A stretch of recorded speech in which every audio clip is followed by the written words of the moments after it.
오늘은 부름의 상을 위하여 달려가노라 라는 제목으로 말씀을 전하겠습니다. 오늘 본문의 제목을 정하게 된 특별한 이유가 있다면 내년도 2022년도 교회표를 오늘 본문 14절에서 인용했기 때문입니다. 14절 보시면 표대를 향하여 그리스도 예수 안에서 하나님이 위에서 부르신 부름의 상을 위하여 달려가노라. 자, 이것이 바로 내년도 표입니다. 우리 함께 따라해 보실까요? 부름의 상을 위하여 달려가노라. 아멘. 자, 달려가는 신앙인이 되어야 된다. 그런 얘기죠. 그래서 오늘 이 본문에서 이 바울은 우리 신앙을 달리기에 비유하고 있는 것을 볼 수가 있습니다. 그래서 12절에도 보시면은 달려가노라. 14절에도 달려가노라. 달려가노라. 달려가노라. 자, 그런데 이 달리기라고 하는 것은 우리 신앙생활에만 비유하는 것이 아니라 사실 우리 인생에도 비유할 수 있음을 보게 됩니다. 달려가는 인생, 달려가는 신앙생활. 여러분이 달리기에 있어가지고 가장 중요한 두 가지 요소를 꼽으라면은 어떤 것이 생각나십니까? 아마 두 가지라면은 바로 속도와 방향이라고 말할 수 있을 것입니다. 자, 그런데 이 육체적인 달리기와 영적인 달리기는 좀 다르다는 거예요. 육체적인 달리기에 있어가지고 최우선 요소는 바로 속도라고 말할 수 있습니다.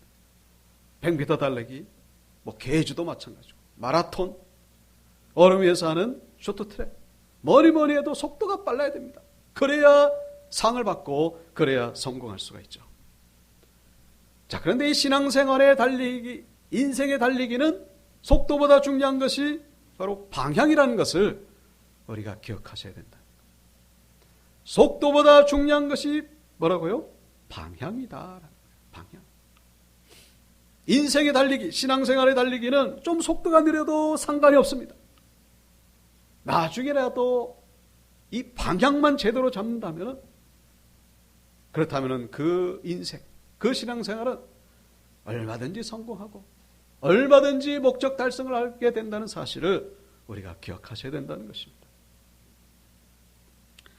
오늘 이 본문의 14절, 이 달려가노라, 얼핏 보면은 빨리 뛰어간다, 이제 그런 의미로 우리가 이해하기 쉽지만은요, 사실 이 달려간다에 해당되는 헬라어 디오코의 뜻은 따라가다, 쫓아가다, 그런 뜻이 있습니다. 여러분, 따라간다, 쫓아간다, 이게 속도와 관련된 의미가 사실은 없죠. 속도보다는 방향의 의미가 들어있다는 것을 우리가 알 수가 있습니다. 예를 들자면은 A를 따라가다가 오늘은 B를 따라간다. 그죠? A에서 B로 돌아가는 거예요. A를 쫓아가다가 B를 쫓아가는 거예요. 세상 따라가다가 이제는 주님을 따라가는 거예요. 세상을 쫓아가다가 나의 인생의 성공과 부와 영화를 위해서 따라가다가 쫓아가다가 진리를 위해서 따라가는 뭡니까? 방향을 의미한다는 것을 우리가 충분히 알 수 있다. 바울은 지금 빨리 달려가는 것을 우리에게 권면하는 것이 아니라 올바른 방향을 향해 가기를 우리에게 권면하고 있다는 사실. 그래서 12절에 보시면 잡힌 바 된 그것을 잡으려고, 13절에는 앞에 있는 것을 잡으려고, 또 14절은 뭐예요? 표대를 향하여, 이게 다 뭐예요? 다 방향을 의미하고 있다, 그런 얘기죠. 방향. 우리 신앙생활, 우리 인생이 있어가지고 속도보다 중요한, 속도 빠르면 좋죠. 사실은 속도 빠른 게 얼마나 위험한지 몰라요. 그 빠른 것 때문에 도리어 망하는 경우가 얼마나 많지. 우리가 지난 수요 예배 시간에 창세기 4장과 5장을 통해 가지고 가인의 후손 그리고 셋의 후손을 비교하는 그런 말씀을 우리가 나눈 적이 있습니다. 가인의 후손은 그때 당시로는 아주 최첨단 과학기술 그리고 음악 아주 풍요로운 경제를 누리고 또 자랑하는 그런 모습을 보인 반면에 이 셋의 후손은 어떻습니까? 그 창세기 5장에 보시면 낳고 죽고 참 어떻게 보면 미련해 보이고 참 지루하기 그지없는 그런 모습을 보입니다마는 결정적으로 6장에 가지고 이 전지구적인 대홍수 심판 때에 그 가인의 후손과 가인의 문명들은 흔적도 없이 사라지게 됩니다. 셋의 후손 낳고 죽고 하다가 그 가운데 노아가 태어나가지고 그 노아의 후손으로 지금 인류가 번성하고 있다는 사실.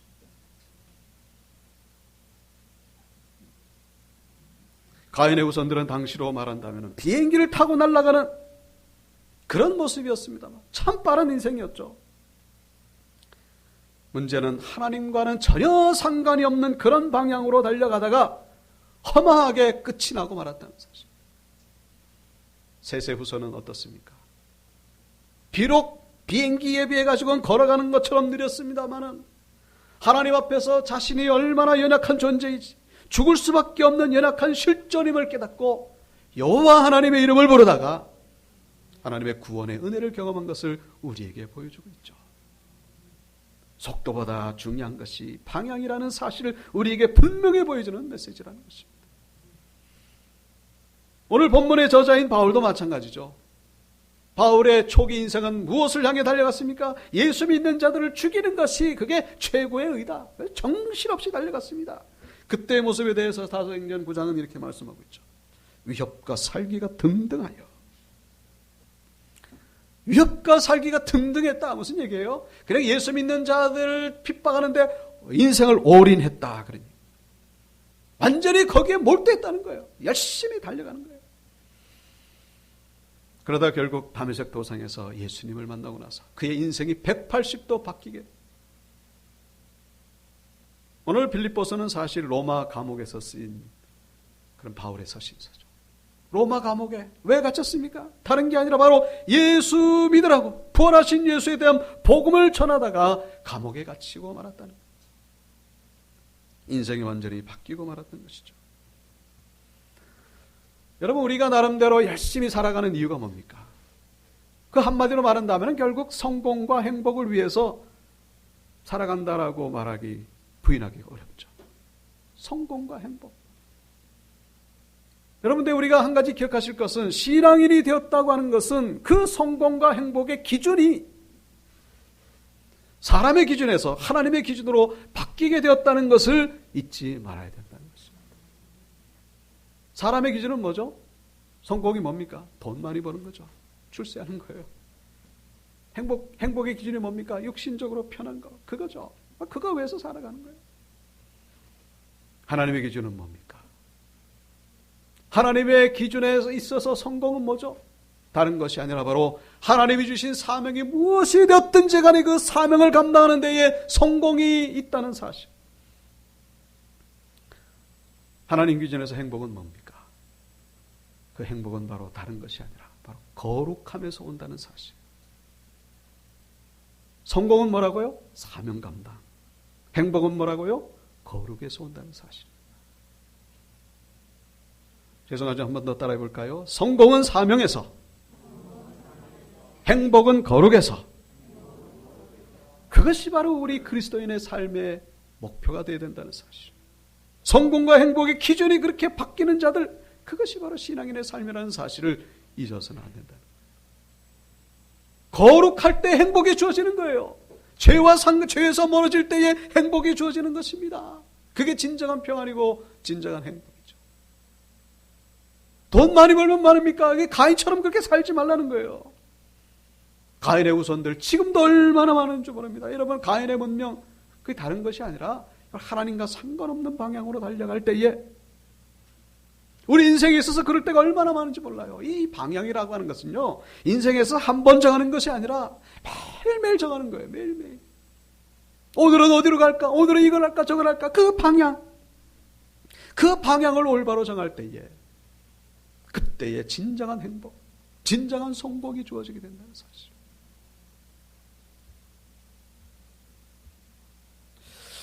오늘 본문에서 이 바울은 달려갈 때에 어떤 자세를 취해야 될 것인지를 우리에게 말씀해 주고 있는데, 달려갈 때의 자세, 잘 달려가기 위해서 먼저 이 12절의 말씀이 13절과 14절에서 반복되고 있다는 것을 먼저 이해할 필요가 있습니다. 12절에 내가 이미 얻었다 함도 아니요 온전히 이뤘다 함도 아니하라. 여기 13절에서 아직 내가 잡은 줄로 여기지 아니하고 여기서 반복되는 이 같은 내용이 다른 표현으로 반복된다 그런 얘기죠. 예수께 잡힌 바 된 그것을 잡으려고 이게 뭡니까? 앞에 있는 것을 잡으려고 13절에서 이렇게 반복되고 있는 거예요. 자, 같은 내용을 다른 내용으로 이렇게 반복하고 있다는 것 그만큼 중요하다는 것이죠. 중요하다는 거예요. 자, 그래서 우리 인생에 있어서 우리 신앙생활에 있어가지고 이 달리기에서 정말로 잘 달려가야 되는 비결. 그래서 첫째는 바로 이 방해되는 요소를 없애야 된다 그런 얘기죠. 방해되는 요소를 먼저 없애야 됩니다. 요즘 우리 대선 주자들 보면은 참 잘 나가시다가 그만 갑자기 그 과거의 어떤 불미스러운 일이 딱 발견되므로 인해 가지고 참 난처한 상황에 빠지는 그런 모습을 보게 되죠. 그것만이 아니었다면 이거 발목 잡히는 거예요.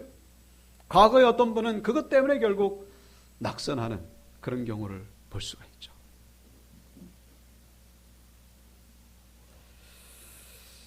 이 바울의 그 과거, 여러분 그것은 불미스러운 일이 아니라 여기 13절에 보시면 오직 한 일, 즉 뒤에 있는 것은 잊어버린다. 바울이 이 잊어버린 그 뒤에 것, 뒤에 그 했던 것, 그 과거, 이게 뭡니까? 다른 것이 아니라 바로 한 일이라는 거, 한 일. 바울이 행했던 일, 그것을 잊어버린다 그런 얘기죠. 바울이 어떤 일을 행했죠? 실수를 저질렀나요? 불미스러운 일을 저지른 것이 아니라 도리어 반대죠. 너무나 위대한 일을 행한 거예요. 바울은. 잘못된 일이 아니라 너무나 잘한 거예요. 너무나. 여러분 병을 고친 사람들이 얼마며 또 죽었다가 살아난 자가 또 얼마며 바울이 세운 교회가 또 얼마나 됩니까? 정말로 칭찬받기에 마땅한 그런 모습인데 말하자면 업적이죠. 말하자면 공로예요. 그런데 바울은 그것을 어떻게 한다고요? 다 잊어버린다. 잊어버린다. 왜 잊어버릴까요? 다른 게 아니라 바로 교만 때문이죠. 공로의식. 내가 무엇을 했다. 여러분 근데 이것이 결국은 발목을 잡게 된다는 사실. 신앙의 달리기에 있어가지고 너무나 치명적인 함정이 된다는 사실을 바울은 말씀하고 있는 거예요. 내가 도대체 무엇을 했다는지 간에 그건 다 잊어버리겠다. 주님이 말씀하시죠. 예수께서 이르시되 손에 쟁기를 잡고 뒤를 돌아보는 자는 하나님의 나라에 합당하지 아니하니라. 뒤를 돌아보. 왜 뒤를 돌아볼 거예요? 내가 얼마나 잘 갈았나 이제 그거 보는 거죠. 자아도취라고 할 수 있겠죠. 교만입니다. 공로의식. 여러분 세상 사람들은 그것 때문에 박수 받을 수 있습니다만 우리 신앙인들은 달라야 된다는 거예요. 뭡니까? 오직 하나님이 하셨습니다. 나는 무익한 종입니다. 하라고 했으니 그저 그냥 한 것뿐입니다. 나는 아무것도 아닙니다. 바울이 그래서 뭐라고 합니까? 나를 쳐서 복종시킨다. 날마다 죽노라. 날마다 죽노라. 그럴 때에 하나님이 더 위대하게 쓰신다는 사실. 이런 영성이 우리에게도 있게 되기를 축복합니다. 이런 이 신앙. 그럴 때에 더 아름다워 보이는 거예요. 더 보석같이 빛나게 되는 것이죠. 우리가 잊어야 될 것은 여러 가지가 있겠죠. 그 외에도. 여기 지금 창세기 19장 26절 롯의 아내는 뒤를 돌아봤어요. 맞죠? 근데 왜 롯의 아내가 뒤를 돌아본 이유는 뭐죠? 그 세상 것 그거 잊지 못해가지고 소돔과 고모라 성에서 거기서 이렇게 탈출하라고 나오다가 그러면 뒤 돌아보지 말라 그랬는데 그걸 뒤를 돌아본 거예요. 여러분 우리 교회를 가리켜서 에클레시아라 그러죠. 에클레시아. 그게 무슨 뜻이냐면 밖으로 불러냄을 받았다 그런 얘기예요. 교회라고 하는 것은요 밖으로 어디에서 불러냈다는 거예요? 세상에서 불러냄을 받았다. 에클레시아. 출애굽도 엑소더스 그러잖아요. 엑소더스. 탈출해요. 세상에서 탈출한 자들 그게 바로 우리 신앙인들이죠. 근데 탈출했는데 자꾸만 뒤를 돌아보는 거예요. 왜요? 그 미련이 남으니까. 세상에서 행하던 그 맛있던 그 습관들, 그 떨쳐버리기가 어려운 거예요. 여러분, 이것이 우리 얼마나 이 결정적으로 발목을 잡는지, 우리 날마다 바울처럼 나를 쳐서 복종시키는, 잊어버려야 되는 거예요. 그게 영적 싸움이죠. 그 싸움이에요. 정말로 어려운 싸움입니다. 그 외에도 우리 마음의 상처, 용서하지 못하는 어떤 사람, 인간이 아니라 어떤 사람. 여러분, 이 모든 것들, 여러분, 이것을 잊기 위해서 우리 의지 가지고 되지 않죠. 안 됩니다. 그래서 뭘 하는 거예요? 그래서 기도하는 겁니다. 그래서 기도를 하는 거예요. 기도를 안 하면 우리는 살 수가 없어요. 신앙생활 제대로 할 수가 없습니다. 그거 하는 게 기적이죠. 날마다 회개의 자리로 가고 감사의 자리로 가고, 우리 기도할 때 하나님 우리를 용서해 주시고 우리를 고쳐주시고 싸매주시고 회복시켜주시고, 그래서 앞으로 나가게 달려게 된다는 사실. 날마다 말씀드렸죠. 이 방향 잡는 건요, 매일매일 정하는 거예요. 성령의 감동 없이, 하나님 인도하신 가운데 없이 어떻게 우리가 인생을 살아가겠는가? 기도하면요, 뭐 이렇게 해라 저렇게 해라 그렇게 알려주시지 않습니다. 중요한 건 기도하고서 우리가 결정하는 거예요. 그 결정을 하나님이 도와주신다. 기도하고서 우리가 가는 길을 하나님이 보호해 주신다. 그런 얘기죠. 더 기도 힘쓰시는 가운데 앞으로 달려나가시는 모두가 되시길 주의 이름으로 축원합니다. 마지막으로 오늘 본문에서 바울은 무엇을 목표로 삼아야 될 것인지를 12절에서 말씀해 주고 있죠. 무엇을 목표로 잡아야 될 것인지. 예수께 잡힌바된 그것을 잡으려고 달려가노라. 그것이 뭐라고요? 예수께 잡힌바된 그것을 잡으려고. 여러분, 이 말은요 참 어려운 말이에요. 참 이해하기 힘든 말이죠. 이게 무슨 뜻입니까? 예수께 잡힌바된, 내가 잡혔잖아요. 여러분, 바울의 인생은 예수님께 붙들림 받은 인생입니다. 그런데 그것을 잡으려고, 그것이 뭘까요? 여러분, 이것을 좀 우리가 이해하기 쉽게 글자를 하나 집어넣어야 되는데, 예수께서 잡으신 이유가 되는 그것. 예수께서 바울을 왜 붙잡으셨죠? 그 이유. 그 이유를 붙잡으려고 지금 바울이 달려간다. 그런 얘기죠. 여러분, 예수 그리스도께서 그 바울, 그 악한 바울이죠. 주님 기준에서. 왜 붙잡으셨죠? 사도행전 9장 15절에 보시면은 주께서 이르시되 가라. 바울은 이 사람은 내 이름을 이방인과 임금들과 이스라엘 자손들에게 전하기 위하여 택한 나의 그릇이라. 이 바울이 다메섹 도상에서 예수님 만난 직후에 어떻게 됩니까? 3일 동안 눈도 멀고 식음을 전폐합니다. 그러는 동안에 이 다메섹의 아나니아라고 하는 주의 제자, 그분에게 성령의 감동이 임했죠. 너 바울에게 빨리 찾아가라. 그랬더니 아나니아가 뭐라 그러죠? 아니, 그 사람 예수 믿는 자를 잡아 죽이는 그런 흉악한 자인데 내가 왜 거기 갑니까? 그랬을 때에 주신 말씀이 바로 사도행전 9장 15절이죠. 가라! 이 사람은 바로 이러한 걸 위하여 내가 택했다. 예수님이 바울을 택하신, 붙잡으신 이유를 우리에게 보여주고 있죠. 내 이름을 이방인과 임금들과 이스라엘 자손에게 전하기 위하여. 무슨 얘기예요? 다른 것이 아니라 바로 영혼 구원에 있었다라는 것이죠. 영혼 구원. 그걸 위해서 주님이 바울을 선택하시고 그냥 완전히 목덜미를 딱 붙잡으셨다. 꼼짝도 못하도록. 오늘 빌립보서는 로마 감옥에서 쓰인 서신이라고 그랬습니다. 여러분, 바울이 지금까지 달려온 이유, 이 로마 감옥에 갇힌 이유 뭐라고요? 바로 그 영혼 구원을 위해서 지금까지 달려왔고 아직 다 이루지 못했다라는 것을, 그거를 고백하고 있는 것이죠. 내가 아직도 이뤘다 함도 아니고 얻었다 함도 아니고 내가 아직 잡은 줄로 여기지 않는다. 다만 앞에 있는 것을 잡으려고, 예수께 잡힌 바 된 그것을 잡으려고. 그게 뭐라고요? 바로 영혼 구원을 위해서 그의 온 인생을 바쳤다는 것을 우리에게 말씀해 주고 있는 것이죠. 그것이 바로 앞에 있는 것이고 14절에서는 푯대라고 그렇게 표현하는 것을 우리가 알 수가 있습니다. 그것이 바로 인생의 목적이라는 거예요. 여러분, 우리 인생의 목적은 뭡니까? 바울과 같아야 되지 않겠는가 하는 것이죠.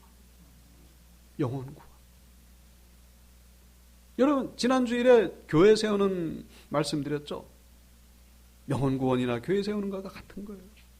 뭐 그래가지고 맨날만 나가서 전도지 돌리라 그게 아니고 영혼 구원을 위해서 우리가 살아가는 거예요. 그것 때문에 돈을 벌고 그것 때문에 공부하고 모든 초점이 바로 거기에 맞춰져요. 가장 고상한 명분이죠.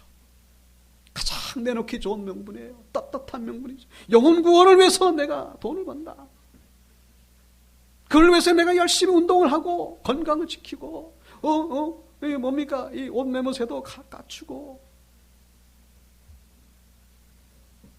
중요한 것은 그것을 잡는 자들에게는 바로 부름의 상이 있다는 것을 14절에서 말씀하고 있습니다. 상이 있다. 공짜가 없다. 그렇게 사는 가운데에 하나님이 상을 예비해 놓고 계신다. 그런 얘기죠. 지난 주간에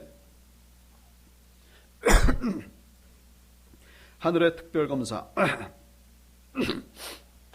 라는 제목의 간증집을 책을 읽은 적이 있습니다. 김인호 명성교회 장로님이십니다. 서울대 법제 졸업하고 이제 검사 출신을 지냈던 분이신데 이분이 어릴 때 아주 어려운 일을 겪어서 그것을 계기로 교회를 다니게 된 적이 있습니다. 근데 뭐 독실한 신앙인은 아니었어요. 그러다가 이제 검사가 됐으니까 뭐 참 공부도 얼마나 잘했는지 몰라요. 승승장구 잘 나갔죠. 출세를 위해서 열심히 달려갔습니다. 회식 때만 되면 꼭 참석해가지고 아주 그냥 술을 흔하게 마시고 취해가지고. 그러면서 집에 돌아오는데 한편으로는 이제 신앙의 갈등이 있어요. 왜냐하면 그때 당시 명성교회 안수 집사였기 때문에. 안수 집사였습니다만 또 삶은 여전히 그냥 뭐 세상 사는가 전혀 구별되지 않아요. 집에 돌아오면은 그러한 남편을 본 그 아내분의 그 기도, 그리고 어머님이 그런 모습을 보면서 다 기도를 합니다. 기도서를 들으면서 잘 때마다 내가 이러면 안 되는데 그때뿐이죠. 그러다가 이제 1999년 천안지청 검찰청 거기 청장으로 이제 발령을 받게 됩니다. 지금으로부터 뭐 20년 더 됐죠. 근데 발령받기 전날 그 밤에 이 서재에서 이렇게 잠깐 잠이 들었는데 그때 주님을 만나게 됩니다. 그러니까 이제 환상인지 꿈인지 모르는데 그때 주님이 딱 나타나셔서 뭐라고 그러시냐면은 너는 세상의 모든 짐을 나에게 맡기라 그러는데 왜 네가 지고 가느냐? 네가 왜 세상 짐을 짊어지고 그렇게 힘들어하느냐? 그 모습을 보고서 그 자리에서 이제 꼬꾸라지게 되죠. 말하자면 회개하고 통해 자복하고 앞으로는 제가 주님의 영광을 위해서 살겠습니다. 그래서 이제 그 다음날 천안 거기 검찰청에 가가지고 이제 환영 인사로 뭐 식사를 하는데 식사 끝나고 나면 2차 가잖아요. 2차 갈 때 보통 술집 가고 뭐 노래방 가고 그러는데 이분이 그 자리에서 2차로 교회로 데리고 갑니다. 부하집니다. 수협에 그냥 다 데리고 가요. 근데 그것부터 시작해가지고 이분이 그때부터 전도에 그냥 올인하는 거예요. 뭐 그러다 해서 전도만 하는 것이 아니라 검사 생활 열심히 하고 만나는 사람마다 성경을 전해주고. 그래서 이분의 책이 2011년도에 나왔는데 거의 10년 만에 성경을 10,000권 정도를 전달하고 20,000여 명을 전도함으로 인해 가지고 명성께서 전도왕을 받았다고 하는 그런 내용이 책에 나오는 것을 보게 됩니다. 이분이 그 책 후반부에 그렇게 고백을 합니다. 잘 보이나 모르겠습니다. 예전에 나는 검찰에서 특수부 검사, 특수부장, 대검 중수부 과장으로 있으면서 승승장구했다. 그래서 검찰총장이 되고 법무부 장관이 되는 것이야말로 검사인 내 인생에 있어서 대성공이 아닌가 생각한 적이 있다. 그러나 하나님이 원하시는 목표를 향해 달리지 않았다면 아무리 출세한들 그리스도인들답게 살지 못했기 때문에 하나님이 보시기에 진정한 출세가 아니라는 것을 깨달았다. 하나님의 사람으로서 하나님의 계획과 목적대로 하나님의 뜻대로 사는 것이 진정한 그리스도인의 성공이었다. 하나님께서 나를 인도하시는 바대로 사는 것, 그 종착역이 바로 성공이었다. 진정한 성공이 무엇인지, 진정한 행복이 무엇인지를 깨달은 분의 고백이라고 말할 수 있습니다. 이분은 세상 사람이 보면 이분이 한 번은 상사가 전해주는 술잔을 그거를 거절하는 걸로 해가지고 얼마 뒤에 좌천돼가지고 지방으로 발령받은 거예요. 처음에는 절망이 됐습니다만은 하나님 뜻을 물었죠. 도대체 이게 무슨 뜻입니까? 그런데 또 가서 거기서도 전도를 함으로 인해가지고 왜 하나님이 지방으로 보내셨는지 너무나 기쁨과 감사 가운데 살고 있는 그런 모습을 우리가 보게 됩니다. 중요한 건 뭡니까? 그 인생의 방향을 찾은 것, 그래서 감사하고 만족하는 것, 그것이 바로 첫 번째 상급이 아니겠는가 하는 것이죠. 내 삶에 있어서 감사하고 만족하는 그것보다 더 귀한 상급이 어디 있겠습니까? 더 큰 상급은 저 영원한 하나님 나라에서 기다리고 있다는 사실. 말씀을 마치겠습니다.